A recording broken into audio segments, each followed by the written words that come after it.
Run मुरीदी क्यों ज़रूरी है। टॉपिक थोड़ा ओल्ड है, लेकिन उम्मीद है कि वीडियो ख़त्म होते तक आपको इसका मकसद ज़रूर समझ आ जाएगा। एक वाक़या मैंने रीड किया तो साहब लिखते हैं कि मैं जब भी पाकिस्तान के शहर सरगोदा जाऊँ ना, तो मैं वहाँ की एक मखसूस मस्जिद में एक आध नमाज ज़रूर पढ़ लेता हूँ। और उस मस्जिद में नमाज़ पढ़ने की वजह वो मस्जिद नहीं, बल्कि वहाँ पे एक बुज़ुर्ग हाजी साहब हैं जिनसे मैं पिछले 20 साल से मुलाकात कर रहा हूँ। वो कहते हैं कि आज से 20 साल कबल मैं इनकी दुकान पर कुछ लेने के लिए रुका, और जब मैं मतलूबा चीज़ ले चुका और पैसे देने के लिए अपनी जेब में हाथ डाला तो मेरे पाँव के नीचे से ज़मीन निकल गई और मुझे पता लगा कि मेरी जेब कट चुकी है। मैंने शर्मिंदा होकर सामान वापस किया और जाने लगा तो इन्होंने मुझसे पूछा, क्या दूसरे शहर से आए हो? मैंने कहा जी बिल्कुल, लेकिन मेरी जेब कट चुकी है, वापस जाऊंगा, पैसा लूँगा और फिर आके सामान खरीदूंगा। इन्होंने मेरे कंधे पे हाथ रखा और मुझे एक स्टूल पे बैठा दिया और अपने मुलाजिम के कान में कुछ कहा। थोड़ी देर बाद इनका मुलाजिम बिरयानी की एक प्लेट, रायता, सलाद और बोतल लेके मेरे पास आया।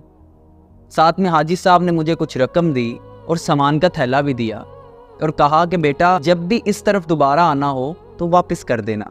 इस दिन से लेकर आज तक मैं जब भी सरगोदा हूँ तो इनसे ज़रूर मिलता हूँ, लेकिन पिछले 9 माह से मेरी इनकी मुलाकात नहीं हुई थी। और आज जब मैं इनसे मिला तो ये काफ़ी उदास थे और पूछने पे पता लगा कि इनकी ज़ोजा 4 माह पहले वफ़ात पा चुकी हैं।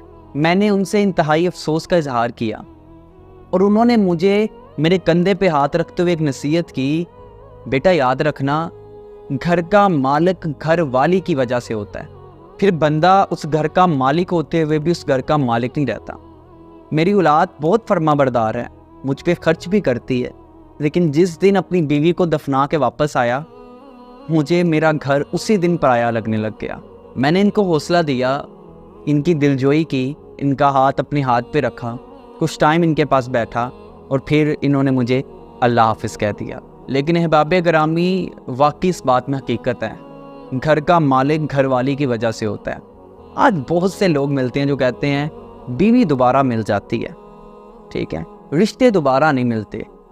तो आप मुझे बताएं कि मियाँ बीवी के रिश्ते से ज़्यादा रिश्ता कौन सा अहम था? जब ये कायनात बनी तो मियाँ बीवी के रिश्ते से ही सारे रिश्ते निकले। आपने हर रिश्ते को उसकी अपनी जगह पे रखना है, ना कि एक रिश्ते की वजह से बाकी रिश्तों को रद्द कर दें। ये कहाँ की अक्लमंदी है?